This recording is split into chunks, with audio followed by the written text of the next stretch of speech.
జరిగేది తెలియదు. మానవుడు తన చుట్టూ ఉన్న ప్రపంచం గురించి తెలుసుకోవాలని సదా తపిస్తాడు. భౌతిక ప్రపంచ వెలుగుజిలుగులను దర్శించి ఆనందించే మనిషి దానినే ఇష్టపడతాడు తప్ప లోపలి వెలుగును దర్శించే ప్రయత్నం చేయడు. కనులు మూసుకుంటే చీకటి.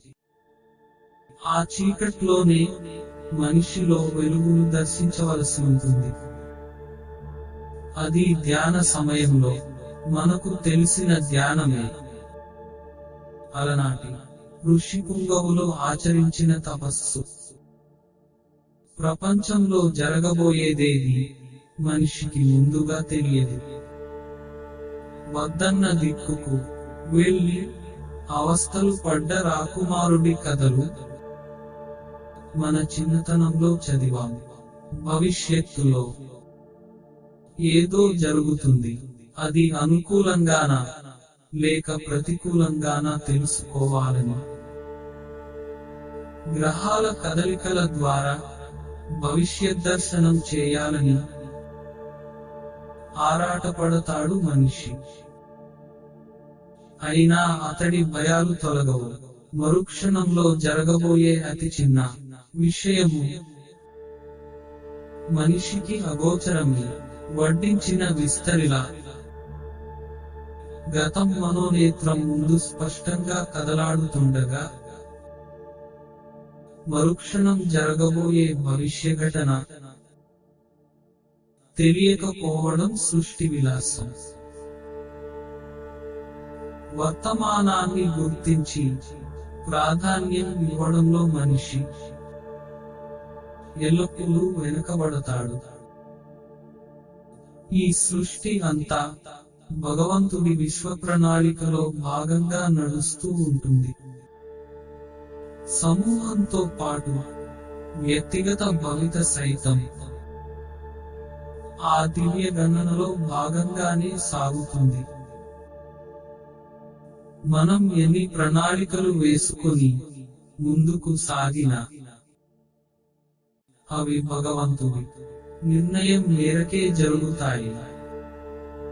విశ్వశ్రేయస్సును కాంక్షించే జగత్పిత ప్రణాళిక అమలవుతుండగా ఏ ఒక్కరికో కీడు సంభవిస్తుందని శంకించకూడదు. విజ్ఞుల ప్రవచనాలు ఆ విషయాన్ని నిర్ధారిస్తాయి. మన కర్మలు మంచివైనప్పుడు ఫలితం సైతం మంచిగానే ఉంది. కర్మలు చెడ్డవైతే చెడు ఫలితాల నుంచి తప్పించుకోలేము. అది సృష్టి నైజం. జరగబోయేది తెలియనప్పుడు భవిత అనే మార్మిక రహదారిలో కళ్ళు మూసుకొని నడిచే బదులు విజ్ఞతతో అడుగులు వేస్తే కాలం అనుకూలమవుతుంది. మంచి ఫలితాలు అందివస్తాయి. అప్పుడు ఏది ఎలా జరిగినా సాధకుడికి శ్రేయమే కలుగుతుంది. ఆ శ్రేయస్సు ఇవాళ లేక రేపు లేదా కొన్ని సంవత్సరాల తర్వాత అనుభవంలోకి రావచ్చు. కాల ప్రవాహంలో అత్యంత చిన్నదైన మానవ జీవితపు లెక్కలు దైవ కాలమానంతో ఏకీభవించవు కదా.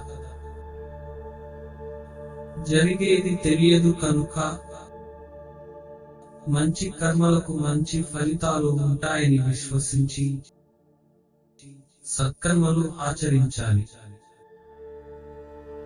అందువల్ల మానవ జీవితం సుఖభరితమవుతుంది.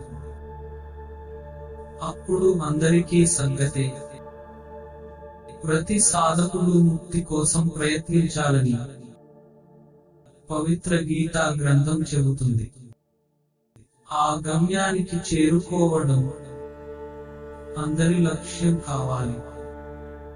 దుష్కర్మల వల్ల మోక్ష ప్రాప్తికి కాలయాపన జరుగుతుందన్నది వాస్తవం. ప్రతి క్షణాన్ని అమృతప్రాయంగా తీర్చిదిద్దుకున్నప్పుడు రాబోయే కాలం మనిషిని భయపెట్టదు.